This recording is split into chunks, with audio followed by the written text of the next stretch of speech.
Welcome to Dweller of the Dark. We are a channel honoring the yellowed and blackened bones of many prominent authors. We will be digging up several obscure, strange, and forgotten authors who influenced many of the great horror, science fiction, and fantasy writers today. More tales of the horrifying, obscure, strange, and forgotten are climbing out of the tombs. Subscribe, comment, like, donate, or I'll send Thaddeus Forge to steal your heathen soul. Unknown horror masters, send us ghoulish delights for the Skull and Bones collection. Your pound of writer's flesh will continue to feed our ghouls for now. Books, websites, podcasts, in the links below. Children of Horror, Legion of Ghouls. Tonight, The Great God, Pan, by Arthurmachen. 2. Mr. Clark's Memoirs. Mr. Clark, the gentleman chosen by Dr. Raymond to witness the strange experiment of the god Pan, was a person in whose character caution and curiosity were oddly mingled.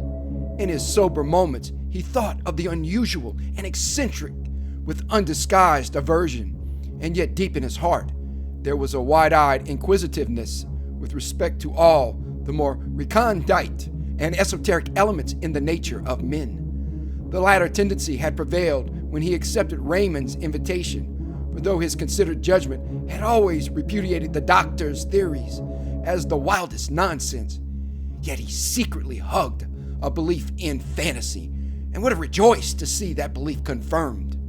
The horrors that he witnessed in the dreary laboratory were to a certain extent salutary.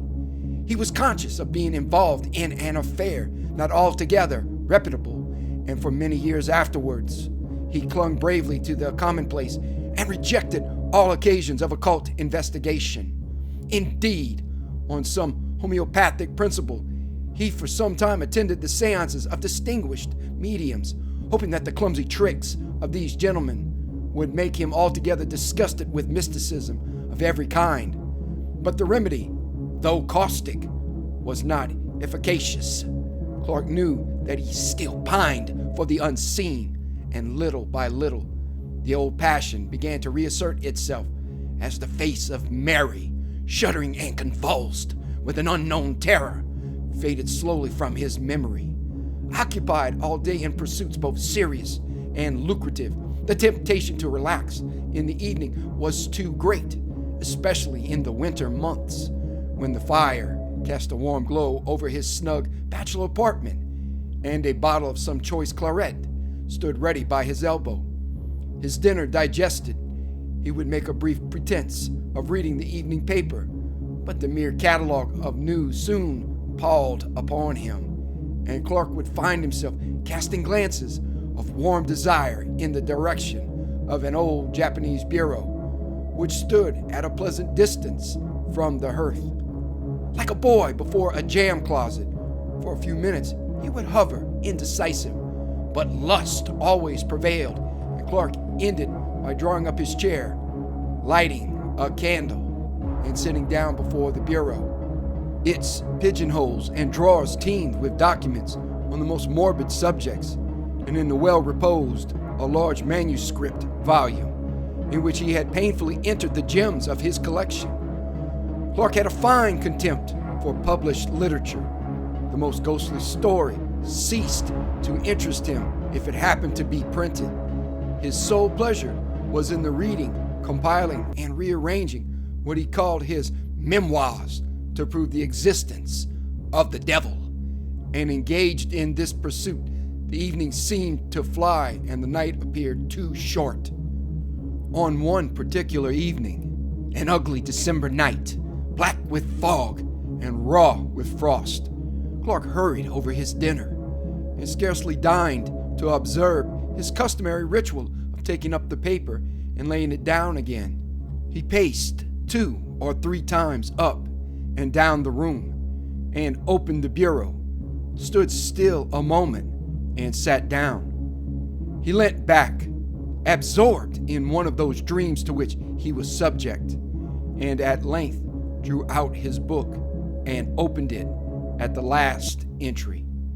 There were 3 or 4 pages densely covered with Clark's round, set penmanship, and at the beginning he had written in a somewhat larger hand, "Singular narrative, told me by my friend Dr. Phillips. He assures me that all the facts related therein are strictly and wholly true, but refuses to give either the surnames of the persons concerned or the place where these extraordinary events occurred." Mr. Clark began to read over the account for the 10th time, glancing now and then at the pencil notes he had made when it was told him by his friend. It was one of his humors to pride himself on a certain literary ability. He thought well of his style and took pains in arranging the circumstances in dramatic order. He read the following story.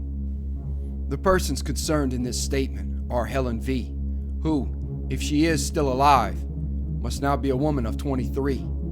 Rachel M., since deceased, who is a year younger than the above, and Trevor W., an imbecile, aged 18. These persons were at the period of the story inhabitants of a village on the borders of Wales, a place of some importance in the time of the Roman occupation, but now a scattered hamlet of not more than 500 souls. It is situated on rising ground, about 6 miles from the sea, and is sheltered by a large and picturesque forest. Some 11 years ago, Helen V. came to the village under rather peculiar circumstances. It is understood that she, being an orphan, was adopted in her infancy by a distant relative who brought her up in his own house until she was 12 years old. Thinking, however, that it would be better for the child to have playmates of her own age, he advertised in several local papers for a good home in a comfortable farmhouse for a girl of 12. And this advertisement was answered by Mr. R., a well-to-do farmer in the above-mentioned village. His references proving satisfactory, the gentleman sent his adopted daughter to Mr. R. with a letter in which he stipulated that the girl should have a room to herself and stated that her guardians need be at no trouble in the matter of education, as she was already sufficiently educated for the position in life which she would occupy.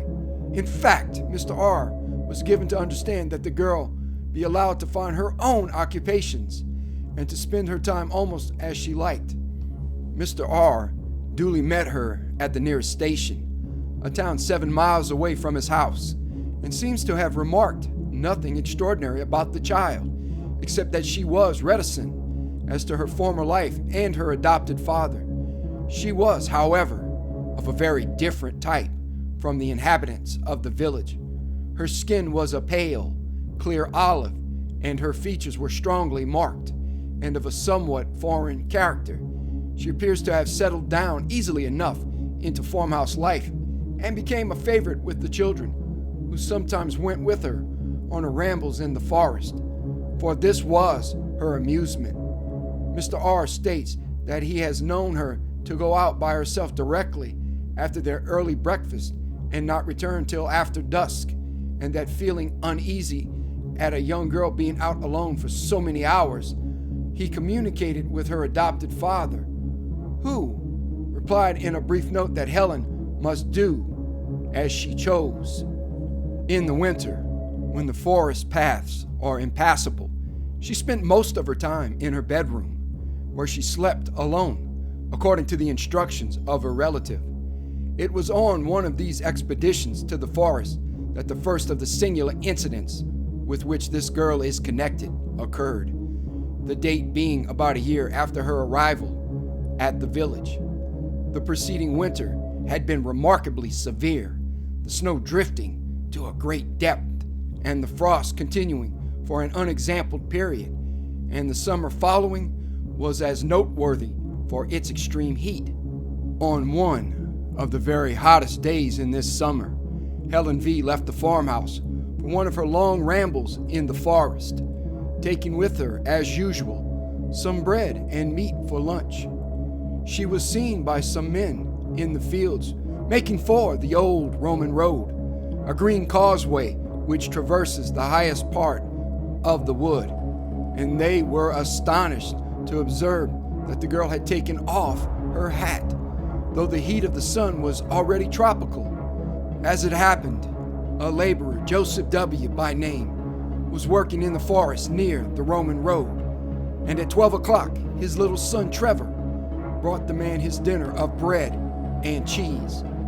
After the meal, the boy, who was about 7 years old at the time, left his father at work and, as he said, went to look for flowers in the wood, and the man, who could hear him shouting with delight at his discoveries, felt no uneasiness.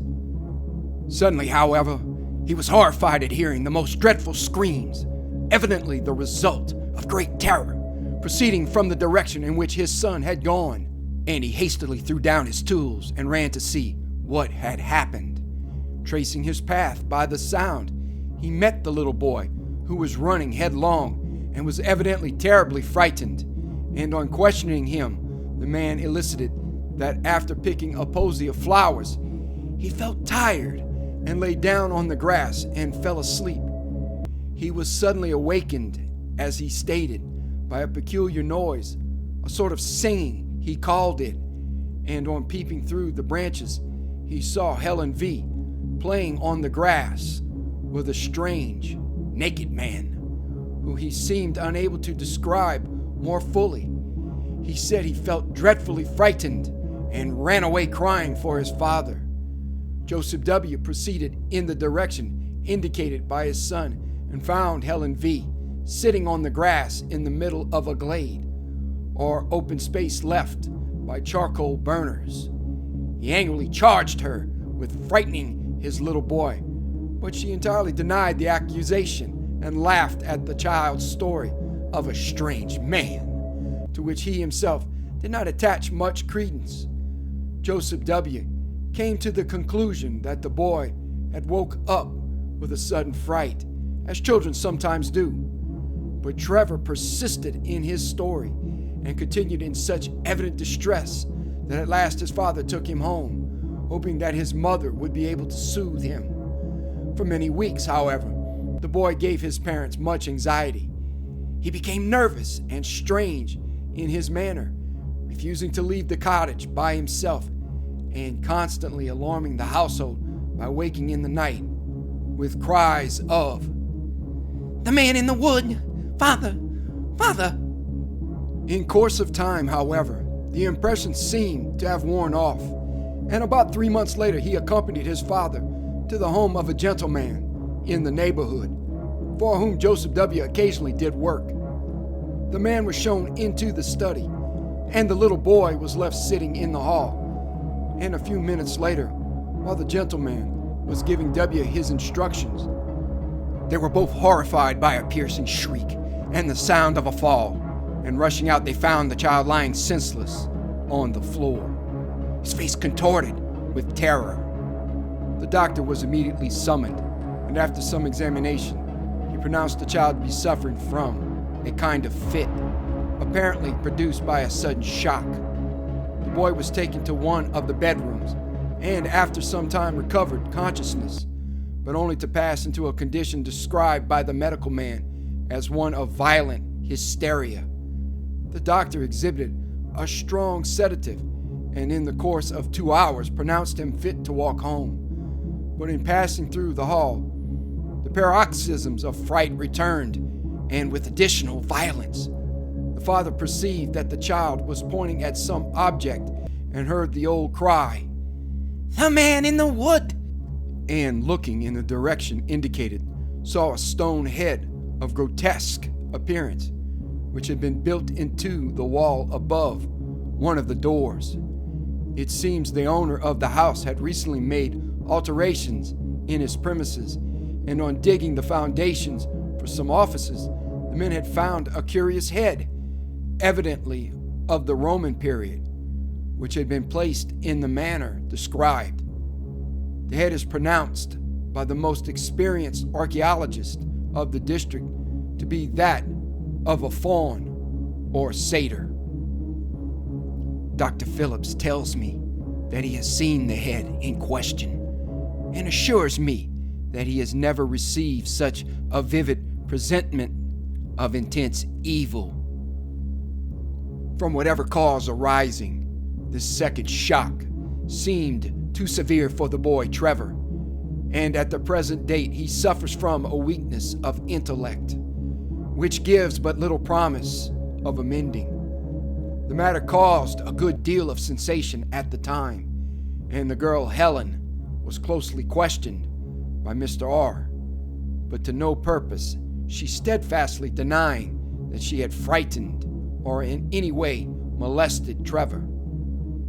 The second event with which this girl's name is connected took place about 6 years ago and is of a still more extraordinary character. At the beginning of the summer of 1882, Helen contracted a friendship of a peculiarly intimate character with Rachel M., the daughter of a prosperous farmer in the neighborhood. This girl, who was a year younger than Helen, was considered by most to be the prettier of the two, though Helen's features had to a great extent softened as she became older. The two girls, who were together on every available opportunity, presented a singular contrast, the one with her clear olive skin and almost Italian appearance, and the other of the proverbial red and white of our rural districts. It must be stated that the payments made to Mr. R for the maintenance of Helen were known in the village for their excessive liberality, and the impression was general that she would one day inherit a large sum of money from her relative. The parents of Rachel were therefore not averse from their daughter's friendship with the girl, and even encouraged the intimacy, though they now bitterly regret having done so. Helen still retained her extraordinary fondness for the forest, and on several occasions Rachel accompanied her, the two friends setting out early in the morning and remaining in the wood until dusk. Once or twice after these excursions, Mrs. M thought her daughter's manner rather peculiar. She seemed languid and dreamy, and, as it has been expressed, different from herself. But these peculiarities seem to have been thought too trifling for remark. One evening, however, after Rachel had come home, her mother heard a noise which sounded like suppressed weeping in the girl's room, and on going in found her lying half undressed upon the bed, evidently in the greatest distress. As soon as she saw her mother, she exclaimed, "Ah, mother, mother, why did you let me go to the forest with Helen?" Mrs. M was astonished at so strange a question and proceeded to make inquiries. Rachel told her a wild story. She said, Clark closed the book with a snap and turned his chair towards the fire. When his friend sat one evening in that very chair and told his story, Clark had interrupted him at a point a little subsequent to this, had cut short his words in a paroxysm of horror. "My God," he had exclaimed, think what you are saying. It is too incredible, too monstrous. Such things can never be in this quiet world, where men and women live and die and struggle and conquer, or maybe fail and fall down under sorrow and grieve and suffer strange fortunes for many a year. But not this, Phillips. Not such things as this. There must be some explanation, some way out of the terror.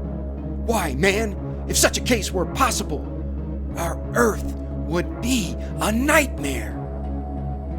But Phillips had told his story to the end, concluding, "Her flight remains our mystery to this day. She vanished in broad sunlight. They saw her walking in a meadow, and a few moments later, she was not there." Clark tried to conceive the thing again as he sat by the fire, and again his mind shuddered and shrank back, appalled before the sight of such awful, unspeakable elements enthroned, as it were, and triumphant in human flesh. Before him stretched the long dim vista of the green causeway in the forest, as his friend had described it. He saw the swaying leaves and the quivering shadows on the grass. He saw the sunlight and the flowers. And far away, far in the long distance, the two figures moved toward him. One was Rachel, but the other? Clark had tried his best to disbelieve it all, but at the end of the account, as he had written it in his book, he had placed the inscription, Et Diabolus incarnatus est, et homo factus est.